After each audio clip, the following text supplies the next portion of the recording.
Hey guys, how you doing? It's Fraser here. Today we are on match day -2. We are playing in 2 days' time. So it's also -2 in the tens of justice. Check this out.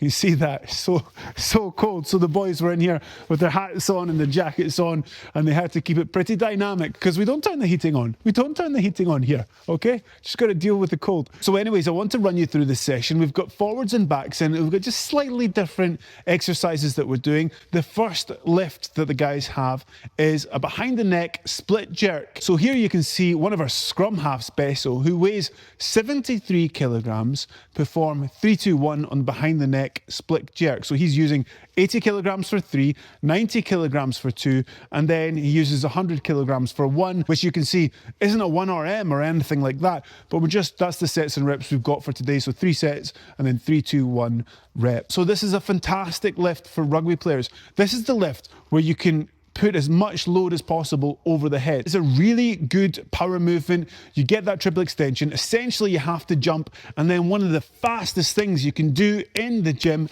isn't the 10-meter challenge that we always do. It's actually that split that occurs when you're doing the split jerk. So this is why I think it's a really good movement for rugby players, and it's something I think you should consider if you've got the environment and you can set it up to do so. Now, it looks simple. It is a technical lift, and one of the things that my guys need to work on more is just getting that front leg out in front of them, getting that tibia vertical.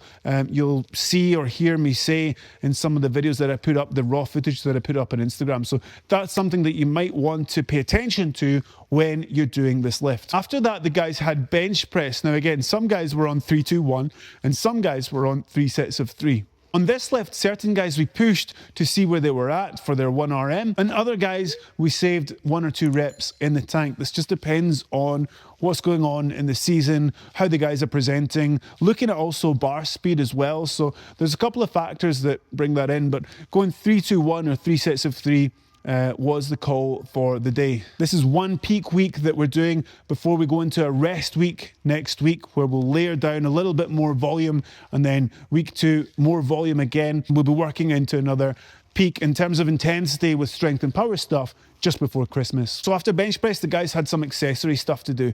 So we used this as a good opportunity to get some stimulus through the upper back and shoulders with bench row, superset with dumbbell L raise. And that was for 3 sets of 8 each side. Remember, the guys are off tomorrow, and then they're playing on Sunday. So they got plenty of time to eat, to recover. And this is a good way to maintain muscle mass during the season. One of the things we don't want to have happen is a big loss of strength and a loss of muscle mass throughout the season, because people haven't been able to get in some hypertrophy protocols, some strength protocols, etc. So some guys will really fight to maintain their strength and size for a season, and that's absolutely fine because they might be playing a lot of rugby and taking a lot of hits. Whereas other guys will actually be able to push through and make strength, power, and size gains in the season based on how much they're involved in rugby, how much contacts they have, etc., etc. So really depends on the person, but setting your week up to have a little bit of everything in it is absolutely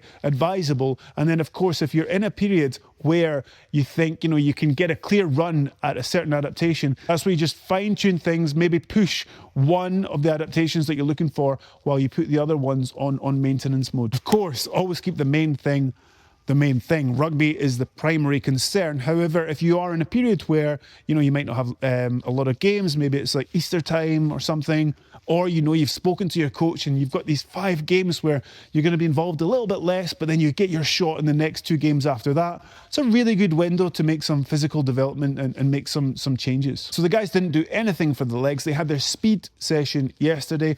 We're tapering into this game. They're going straight out onto the rugby pitch to do what I call a team run plus, because it's match day -2, so it's not just a team run.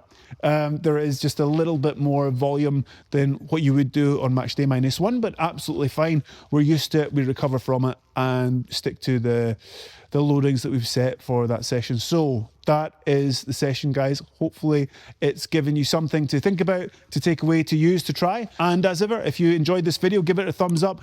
Let me know in the comment section how your training is going, and I'll see you on the next one, guys. Cheers. Ciao.